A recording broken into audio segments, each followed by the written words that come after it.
लगभग 1 साल से अधिक समय तक इन चुनावों को टाले रखा। कोई विशेष काम नहीं किए हैं, लेकिन ये सरकार केवल औपचारिकता कर रही है। मामूली वोटों के अंतर से ही कांग्रेस पार्टी बोर्ड नहीं बना सकी। इस बार हमारी पूरी तैयारी है। करप्शन की भी बहुत सारी शिकायतें आई है। स्वर्गीय कन्हैयालाल जी के नाम से इन्होंने वोटों की राजनीति की। कहता हूँ कि अगर लॉ एंड ऑर्डर भंग होता तो उदयपुर 10 साल पीछे हो जाता कम से कम। आज ये गौ माता के लिए भी कुछ नहीं कर पाए। बात तो बड़ी बड़ी करते हैं ये। नमस्कार, मैं हूं मोहम्मद यासर। आप देख रहे हैं टी न्यूज़ राजस्थान। जैसा कि आपको पता है कि नगर निगम चुनाव आने वाले हैं। कई बीजेपी और कांग्रेसी नेता इसकी दौड़ में लगे हुए हैं और करीब 2 साल से निगम पर बोर्ड भी नहीं है। और इसी बात पर चर्चा करने के लिए हमारे साथ मौजूद है कांग्रेस के नेता ताराचंद जी मीणा और पूर्व में कलेक्टर भी रह चुके हैं उदयपुर के। हम बात करेंगे, इनसे पूछेंगे कई सवालों के जवाब। सर, आपका हमारे चैनल में बहुत बहुत स्वागत है। हाँ, धन्यवाद। सर, मेरा ये सवाल था, उदयपुर के भी जो नगर निगम चुनाव आने वाले हैं उसको लेकर कांग्रेस की क्या रणनीति है? देखिए, सबसे पहले तो मैं बताना चाहूँगा कि जो भारतीय जनता पार्टी की प्रदेश की सरकार है, जो नगरीय निकायों और पंचायती राज संस्थाओं को संवैधानिक दर्जा दिया गया था और उनके चुनाव समय पर कराने के लिए प्रावधान किए गए थे। कांग्रेस पार्टी ने ये प्रावधान किए थे कि प्रति 5 वर्ष बाद में चुनाव हो। लेकिन ये जो प्रदेश की बीजेपी की सरकार है वो हार के डर से और जनता के सामने आने के डर से इन्होंने लगभग 1 साल से अधिक समय तक इन चुनावों को टाले रखा और बाद में माननीय सर्वोच्च न्यायालय और माननीय उच्च न्यायालय के निर्देशों पर ये चुनाव कराए जा रहे हैं। तो सबसे पहली बात तो जनता में जो मानस है जनता का, वैसे ही भारतीय जनता पार्टी के विरुद्ध मानस है और इसी कारण भारतीय जनता पार्टी ने हर संभव प्रयास किया है कि ये चुनाव टाले जाए। लेकिन ये लोकतंत्र की जीत है और माननीय न्यायालय ने जो संवैधानिक संस्थाओं का है जिसमें पब्लिक की भागीदारी होता है, उनके चुनाव समय पर हो इसका संज्ञान लिया है और समय पर चुनाव कराने के निर्देश दिए हैं, जो अभी इन्होंने टाइम टेबल कोर्ट में पेश किया है। जहाँ तक कांग्रेस पार्टी की बात है, इंडियन नेशनल कांग्रेस पार्टी की तैयारियों की बात है, तो मैं सबसे पहले तो ये कहना चाहूँगा कि मौजूदा जो भारतीय जनता पार्टी की पर्ची सरकार है उसका लगभग 2.5 वर्ष से अधिक का कार्यकाल हो चुका है और उन्होंने ग्रामीण क्षेत्रों में, नगरीय क्षेत्रों में को जनता के कल्याण के लिए कोई विशेष काम नहीं किए हैं। कांग्रेस पार्टी की जब सरकार थी, हमने शानदार तरीके से महंगाई राहत कैंप चलाए थे। हमारी चिरंजीवी स्वास्थ्य बीमा योजना पूरे देश में बल्कि अंतर्राष्ट्रीय स्तर पर उसकी सराहना हुई थी। और चूँकि उदयपुर शहर में बड़े बड़े अस्पताल हैं, निजी क्षेत्र में भी है, सरकारी क्षेत्र में भी है, लाखों लोगों ने उसका लाभ लिया। इसके अलावा नगरीय क्षेत्रों में प्रशासन शहरों के संग अभियान चलाया और ये अभियान प्रत्येक बार कांग्रेस पार्टी चलाती है। मैं स्वयं भी वर्ष 2011 से 2014 तक डायरेक्टर लोकल बॉडी, निदेशक स्थानीय निकाय का विभाग का मैं हेड ऑफ डिपार्टमेंट रहा हूँ और इसके अलावा मैं यूआईटी सेक्रेटरी भी रहा हूँ। मैं जोधपुर डेवलपमेंट अथॉरिटी में भी सेक्रेटरी रहा हूँ। तो मेरे समय भी प्रशासन शहरों के संग अभियान हुए हैं और वो अभियान कांग्रेस पार्टी ने शानदार तरीके से किए थे। आपको पता है कि शहरी क्षेत्रों में रोज़गार की योजना, शहरी रोज़गार योजना, इंदिरा गांधी शहरी रोज़गार योजना कांग्रेस पार्टी लाई थी। इंदिरा रसोई का बहुत शानदार कार्यक्रम चला था और लाखों की संख्या में पट्टे प्रदेश में कांग्रेस पार्टी की सरकार के समय जारी हुए हैं। इस बार पट्टे को लेकर काफ़ी लोग परेशान भी हो रहे हैं, किसी को पट्टे नहीं मिल रहे हैं। देखिए, चूँकि मैं इस विभाग में हेड ऑफ डिपार्टमेंट रहा हूँ, कोई भी अभियान प्रारंभ करने से पहले उसकी व्यापक तैयारी होती है। बहुत सारे नियमों में शिथिलीकरण दिए जाते हैं। जहाँ पब्लिक को परेशानी हो रही है तो उसमें शिथिलताएँ दी जाती है, संशोधन किए जाते हैं और एक प्रचार के लिए कैंपेन चलाया जाता है, पूरा माहौल तैयार किया जाता है। लेकिन ये सरकार केवल औपचारिकता कर रही है। आप तुलना करें हमारे कांग्रेस पार्टी के गत अभियानों की तुलना करें, इस पार्टी के अभियान की तुलना करें, तो लोगों को काफ़ी असुविधा हुई है, ना ज़्यादा पट्टे मिले हैं और ना ही शहरी शिविरों में कोई बहुत ज़्यादा काम हो पाया है। कांग्रेस पार्टी पूरी तैयारी के साथ में, अभियान से पूर्व तैयारी, अभियान के दौरान कार्य और अभियान के पश्चात फॉलोअप के, हम तीनों चरणों में बहुत तैयारी के साथ में हमारे अधिकारीगण इसमें लगते थे, तब इसके रिजल्ट शहरी क्षेत्रों में अच्छे आते थे और पब्लिक ने उसको अप्रिशिएट किया है। यहाँ तक कि नगरीय निकायों के खजाने भर गए, मतलब कई नगर पालिकाओं को वेतन का संकट था, लेकिन जब अभियान कांग्रेस पार्टी के समय चले तो उसमें बहुत सारा राजस्व उनको संकलित हुआ, काफ़ी आय उनको हुई और जिससे कि वो अपने कर्मचारियों को वेतन दे सके, साथ में विकास के काम वो कर सके। तो ये बीजेपी के समय जो अभियान है वो महज औपचारिकता है। मेरा ये सवाल था, करीब अभी 2-2.5 साल से चुनाव नहीं हो रहे हैं, तो नगर निगम बोर्ड बिल्कुल खाली है और अधिकारियों के भरोसे निगम है, क्या उसमें जनप्रतिनिधि की जरूरत नहीं थी इतने टाइम? देखिए, निश्चित रूप से जन भागीदारी, आपको ध्यान हो कि कांग्रेस पार्टी ने 1952 में नागौर की धरती से, राजस्थान की धरती से पंचायती राज विकेंद्रीकरण की नींव रखी थी। 1952 में पंडित नेहरू ने, हमारे प्रधानमंत्री थे, तो उन्होंने ये विकेंद्रीकरण पंचायती राज सिस्टम को लॉन्च किया था और शहरी क्षेत्रों में भी कांग्रेस पार्टी ने लॉन्च किया था।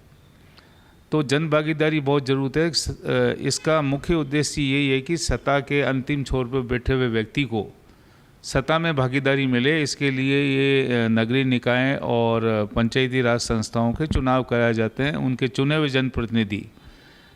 जनप्रतिनिधि जनता की भावनाओं को, उनकी समस्याओं को बेहतर ढंग से समझ सकते हैं।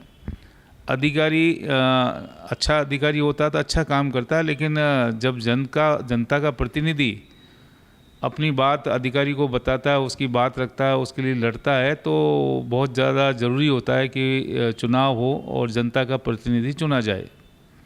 इसलिए बिना प्रतिनिधि, मैं समझता हूँ कि ये जो नगरीय निकाय और पंचायती राज संस्थाओं का बेहतर कार्य संभव नहीं है। सर, आप भी उदयपुर के जिला कलेक्टर रह चुके पूर्व में, तब भी उदयपुर के उस वक्त हालात थोड़े अच्छे थे। अभी के हालात देखिए तो आप क्या कहते हैं, क्योंकि उस वक्त भी नगर निगम में बीजेपी का बोर्ड था और अभी देखिए, सबसे पहले तो मैं कहना चाहूँगा कि हमारे मुख्यमंत्री जी आदरणीय अशोक गहलोत जी बहुत संवेदनशील व्यक्ति थे और आज भी हैं वो संवेदनशील जनता के प्रतिनिधि, आम आदमी के प्रति। उनकी सोच आम आदमी के लिए रहती थी, आम आदमी के कल्याण के लिए रहती थी।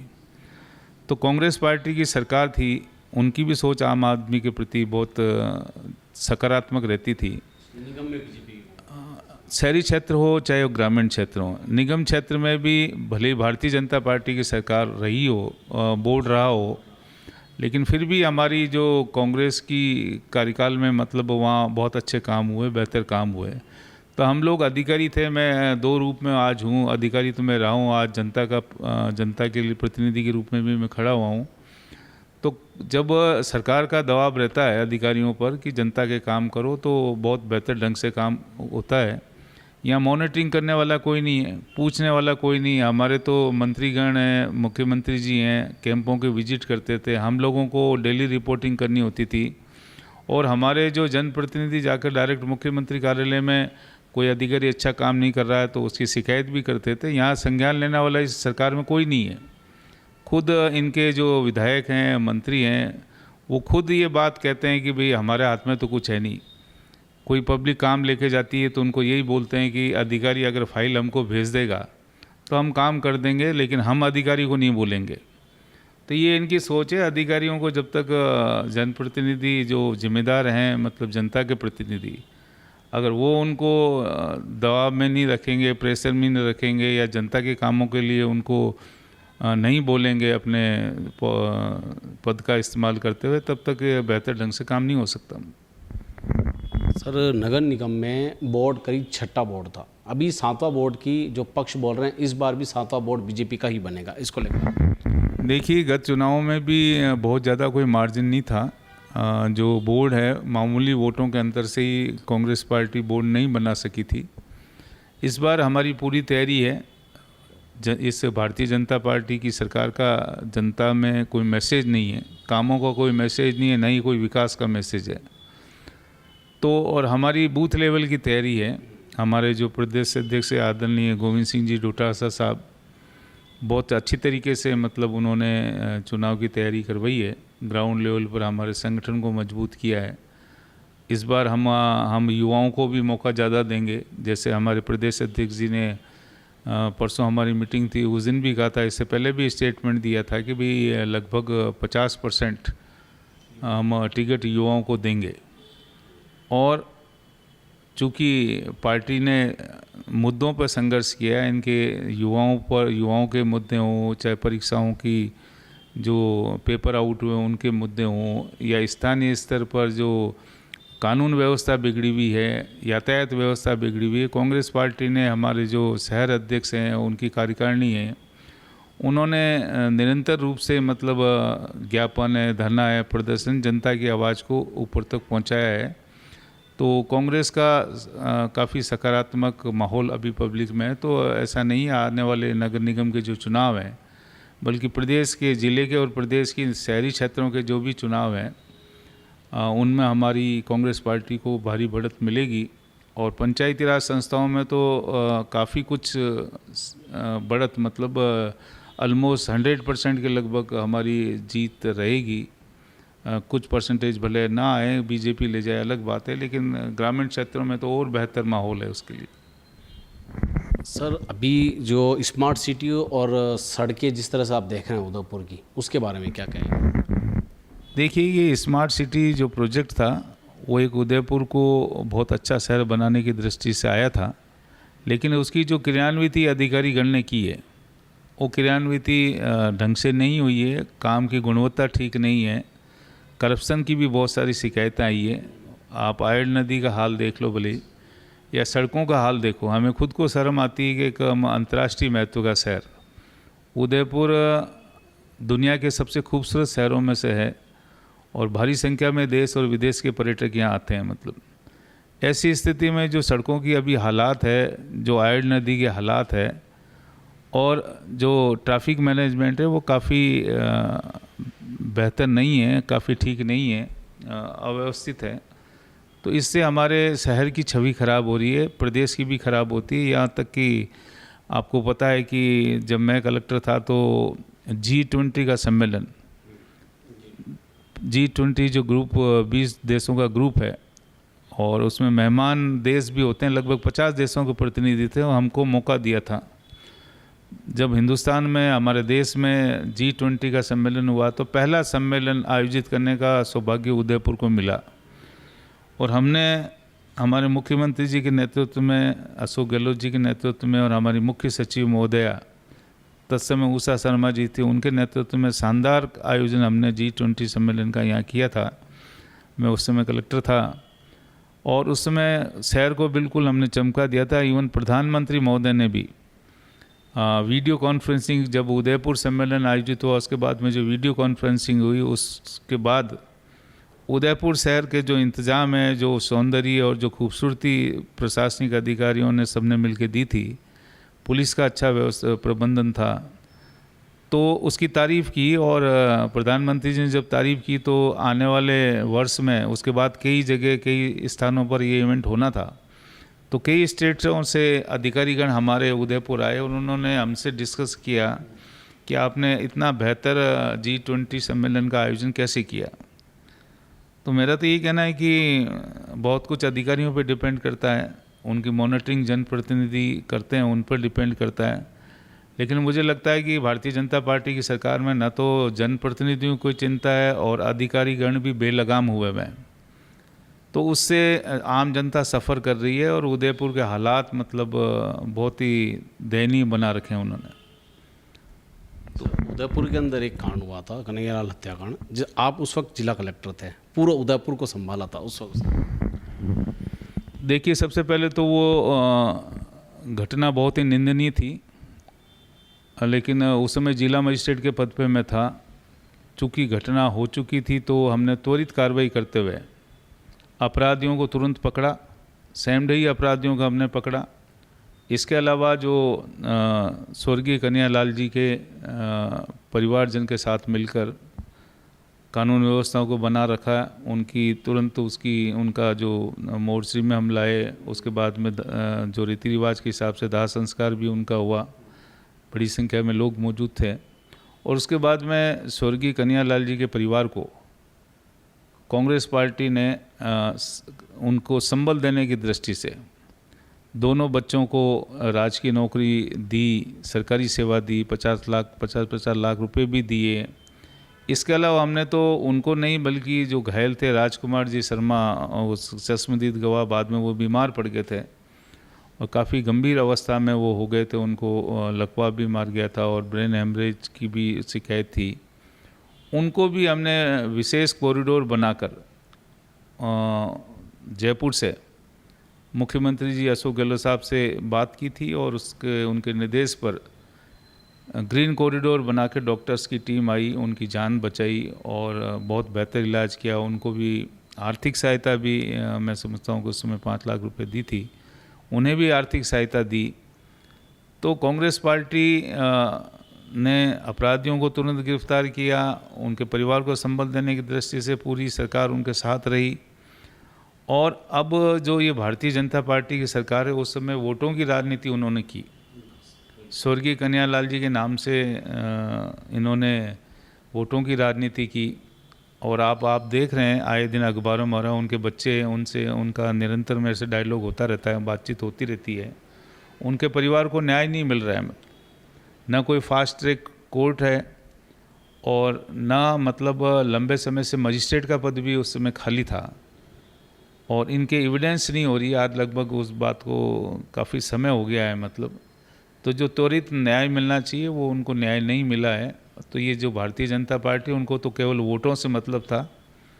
अब जब हम बात उठाते हैं, हमारे मुख्यमंत्री जी, पूर्व मुख्यमंत्री जी गहलोत साहब बात उठाते हैं, हम पूछते हैं अमित शाह जी से कि भी कहाँ गए आपके भाषण। उस समय तो आप बड़े बड़े बोलते थे कि हम ये करेंगे, हम वो करेंगे, हम फास्ट ट्रैक कोर्ट करेंगे, हम शीघ्र इनके दोषियों के खिलाफ कार्रवाई करते हुए उनको सज़ा दिलवाएंगे, उनको फांसी दिलवाएंगे, बहुत सारी बातें कही। तो मैं समझता हूँ कि भारतीय जनता पार्टी को केवल वोटों से मतलब था। और हमारी पार्टी आज भी स्वर्गीय कन्हैयालाल जी की हत्या और उसके दोषियों को सज़ा दिलाने के लिए समय समय पर हम अपने स्टेटमेंट देते हैं, अपनी बात उठाते हैं, उच्च स्तर पर भी उठाते हैं। और जहाँ तक लॉ एंड ऑर्डर उस समय मेंटेन करने की बात थी तो निश्चित रूप से पुलिस प्रशासनिक अधिकारियों ने बहुत अच्छा काम किया, हमारे सीनियर अफसर्स ने अच्छा काम किया। और सबसे बड़ी बात, जनता का सहयोग उस समय काफ़ी हमें मिला, चाहे वो किसी भी धर्म से थे, मुस्लिम संप्रदाय से मिला, हिंदू संप्रदाय से मिले, हम दूसरे क्रिश्चियन कम्युनिटी, जैन कम्युनिटी, सभी से हमारा डायलॉग रहा। और उदयपुर की कानून व्यवस्था हमने बहुत ही बेहतर ढंग से उसका प्रबंधन किया। नहीं तो उदयपुर में समझता हूँ कि अगर लॉ एंड ऑर्डर भंग होता तो उदयपुर 10 साल पीछे हो जाता कम से कम। आज उदयपुर को, क्योंकि उदयपुर अंतर्राष्ट्रीय स्तर पर पहचान का शहर है, महत्वपूर्ण शहर है, अगर कन्हैयालाल जी की जो हत्या हुई उस समय अगर कानून व्यवस्था बिगड़ती तो उदयपुर के पर्यटन उद्योगों को, होटल उद्योगों को, इंडस्ट्री को काफ़ी सेटबैक लगता और उदयपुर काफ़ी पीछे हो जाता। तो हमने सबने मिलकर उसको कानून व्यवस्था को बना कर रखा। सर, अभी आने वाले नगर निगम चुनाव को लेकर कांग्रेस की क्या रणनीति रहेगी? कैसे, क्या इस बार बोर्ड बना पाएगी? और इस बार 80 वार्ड है, उस पर किस तरह से? देखिए कि हमारी जो मैंने बताया आपको कि हमारे मंडल स्तर के, बूथ स्तर के संगठनों की कार्रवाई, संगठन गठित करने की कार्रवाई बहुत पहले हमारी हो चुकी थी। और हमारी निरंतर हमारे जो कार्यक्रम हैं वो हो रहे हैं और इवन कैंडिडेट के चयन की भी जानकारी हम संकलित कर रहे हैं। अच्छे कैंडिडेट सामने आए जो जीता हुए हैं और जो जनता के लिए काम कर सकें। हमारी महिला विंग भी एक्टिव है। समय समय पर आप खुद मीडिया में देखते हैं कि नियमित हम कार्यक्रम रखते हैं, सरकार के खिलाफ आवाज़ उठाते हैं, मुद्दों पर आवाज़ उठाते हैं, युवाओं के लिए आवाज़ उठाते हैं, महिलाओं के लिए आवाज़ उठाते हैं और जो कानून व्यवस्था, बिगड़ी हुई कानून व्यवस्था उदयपुर की है उसके लिए आवाज़ उठाते हैं। तो जनता भी अब ये समझ चुकी है कि जो ये भारतीय जनता पार्टी की सरकार है ये केवल प्रोपेगेंडा करती है, ये पब्लिक के काम से इनको मतलब नहीं, इनको वोटों की राजनीति करते हैं और वोटों की राजनीति बहुत लंबी चलती नहीं है। तो इस बार हमारी पूरी तैयारी है और हमें पूरा विश्वास है कि इस बार जो उदयपुर नगर निगम का बोर्ड है वो कांग्रेस पार्टी का होगा। 80 वार्ड में से कितने वार्ड इस बार कांग्रेस के बनेंगे? देखिए, हम तो ये कह सकते हैं कि हमारी बोर्ड हमारा गठित होगा, बहुमत हमें मिलेगा। अब ये बिल्कुल सांख्यिकी स्टैटिस्टिकली तो हम नहीं कह सकते कि भी 80 में से हमें कितने वार्डों पर हम विजयी होंगे, लेकिन मैं ये कह सकता हूँ कि कांग्रेस पार्टी इस बार नगर निगम उदयपुर का बोर्ड बनाएगी। बहुमत उदयपुर नगर निगम का कांग्रेस को मिलेगा। बीजेपी सर जो पक्ष बोलता है कि उदयपुर में हमने बहुत अच्छा काम किया है, तो आप किस नज़रे से देखते हैं कि बीजेपी ने ये अच्छा काम किया है? नहीं, क्या काम किया है? मैं मतलब कोई ये नहीं कि कांग्रेस पार्टी के नेता की हैसियत से बोल रहा हूँ या कांग्रेस पार्टी का एक सिपाही हूँ उसकी हैसियत से बोल रहा हूँ, बल्कि एक निष्पक्ष न्यूट्रल रूप से मैं बोल रहा हूँ कि हम जब आते हैं, आज सुबह जैसे मैं ट्रेन से उतर कर यहाँ आया, ना सड़कों पे कोई स्वच्छता है, सड़कों की टूटी फूटी हालत है, रोड लाइटें भी जल रही है, ना यहाँ ट्रैफिक मैनेजमेंट है। आज आप बहुत शहरों में देखें, आज कई शहर हैं जो स्वच्छता में काफ़ी आगे हैं, हमारा उदयपुर का दूर दूर तक कहीं नाम नहीं है। तो क्या इन्होंने काम करा दिया? अभी इन्होंने फ्लाईओवर का काम कर रखा, वो भी पता नहीं कब पूरा होगा। तो कौन सा काम है? मैं तो ये, अगर भारतीय जनता पार्टी कहती है कि हमने उदयपुर के लिए अच्छा काम किया, ना आप जनता के व्यक्तिगत मैटर्स को निपटा पा रहे हैं, ना पट्टों को निपटा पा रहे हैं, ना भवन मानचित्र स्वीकृति दे पा रहे हैं, लोग चक्कर पर चक्कर काट रहे हैं और निदान उनकी समस्या का हो नहीं रहा। और ऐसा कोई दिखता हुआ विकास का काम उदयपुर में नगर निगम ने कराया हो ऐसा लगता नहीं है मतलब। और अभी तो जो नए वार्ड सम्मिलित हुए हैं उनमें भी सफाई व्यवस्था नहीं हो रही है। अभी जो ग्रामीण क्षेत्रों के वार्ड इन्होंने सम्मिलित किए, लोग मेरे पास आते हैं, कहते हैं कि भी नगर निगम में सम्मिलित कर लिया, या सफाई की कोई व्यवस्था नहीं, पेयजल की कोई पूछने वाला नहीं है। बहुत सारी पेयजल योजनाएं अटकी हुई जो उदयपुर शहर को पेयजल आपूर्ति करते हैं। और हम तो ईश्वर से प्रार्थना करते हैं कि अच्छा मानसून हो ताकि जनता को कृषि में, सिंचाई में, पेयजल में कोई समस्या नहीं आए। सर, उदयपुर की जनता और युवाओं को क्या संदेश देना चाहेंगे? उदयपुर की जनता को तो मैं यही निवेदन करना चाहूँगा कि आप अच्छे लोगों को चुनें, अच्छी पार्टी को चुनें। इंडियन नेशनल कांग्रेस पार्टी है जिसकी अपनी एक विचारधारा है, जो देश की एकता और अखंडता में विश्वास करती है। देश को कांग्रेस पार्टी ने आज़ाद करवाया और सभी जाति, सभी समुदाय, हिंदू, मुस्लिम, सिख, ईसाई सबके साथ मिलकर आज़ादी की लड़ाई कांग्रेस ने लड़ी। और इसके बाद में 1947 में जब देश आज़ाद हुआ, उसके बाद में देश का आधारभूत ढांचा, चाहे वो सड़कों की बात हो, बिजली की बात हो, शिक्षा की बात हो, स्वास्थ्य की बात हो, भारी उद्योगों की बात हो, और खाद्यान्न में आत्मनिर्भर बनाया, दुग्ध क्रांति की, blue revolution, green revolution, white revolution, परमाणु विस्फोट, बैंकों का राष्ट्रीयकरण, बहुत बड़े बड़े काम कांग्रेस पार्टी ने किए। इवन आपको पता है कि पाकिस्तान के 2 टुकड़े किए। तो कांग्रेस पार्टी ऐसी पार्टी जो देश की एकता और अखंडता में विश्वास करती है, देश को आगे लाने में विश्वास करती है। हम लोग बड़े बोल नहीं बोलते, हम काम में विश्वास करते हैं। तो मैं जनता से यही निवेदन करना चाहूँगा कि भी ऐसी पार्टी को चुनें जो वास्तव में जनता की हितकारी है, जनता के लिए काम करे, जो विकास की राजनीति करें, जाति और धर्म की राजनीति ना करें। इसलिए कांग्रेस को चुनें। और युवाओं को मैं ये कहना चाहूँगा कि हमारे जब कांग्रेस पार्टी जब भी आती है, हमारे नेता आदरणीय राहुल गांधी जी युवाओं के प्रति बहुत ज़्यादा संवेदनशील हैं। अभी आपको पता है कि दिल्ली में जो प्रदर्शन हुआ, पूरी लड़ाई उन्होंने लड़ी, स्वयं भी घायल हुए, और कांग्रेस पार्टी युवाओं के साथ में खड़ी है। कांग्रेस पार्टी के समय युवाओं के विकास के लिए बहुत सारी योजनाएं बनी हैं।